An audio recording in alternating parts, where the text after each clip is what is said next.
እንዳይጠፋ አእምሮና ቃል መናገር የሌላቸው በጠባያቸው የሰውና የእንስሳ ሥጋ መብላትን የለመዱ ሲሆኑ እንስሳቸውን ጠብቀው ተገኙ። የእስራኤል ጠባቆች ካህናት አይሁዳን ግን በሌላ በኩል ውሾች ከእነርሱ እንዲሻሉ አስፈለጉ። ሌቦች ተነሱብኛል። ይህንን በፊልጶስ ፊት ሁሉም በጠላትነት ተነስተው ስቀለው ብለው እንዲጮሁ ይጠሩታል።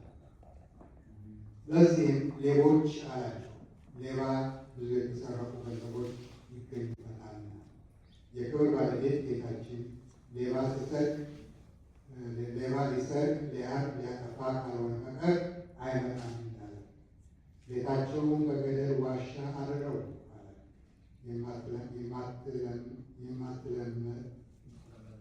የማትለምልን እንደ ድንጋይ የጸናች ልባቸው እንደሆነች ይህንን ይተረጉማል። ሰነፎች ልጆች አለ። ይህንንም እንደተናገርነው እግዚአብሔር የናቃቸውና ከእርሱ ያራቃቸው የካህናትና የመምህራኑ ልጆች እንደሆኑ ይተረጉማል።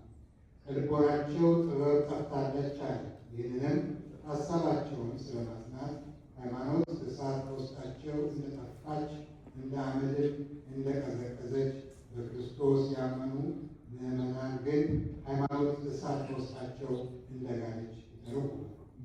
ስለዚህ ሐዋርያው ጳውሎስ አማንያን የሆኑትን ረቂቅ እሳት ሃይማኖትን ከልባቸው እንዳያጠፋ እንዲተናገር እኔንም ተጸይፈው ከእኔ ይርቃሉ አለ።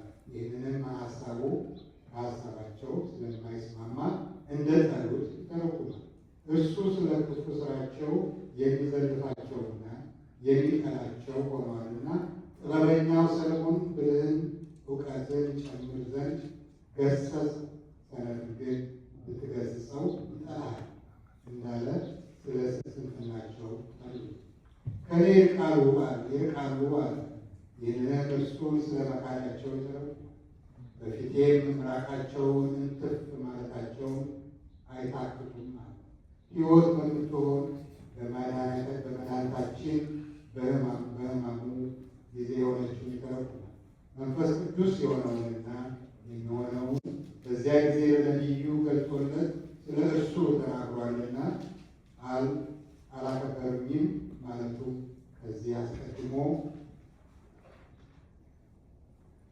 ያከብሩት እንደነበር ቸር መምህር ብለው እንዲጠሩት ያነሱትን ወደው ከአህያው ሰኮና በታች ልብሳቸውን ያነጥፉ ነበር።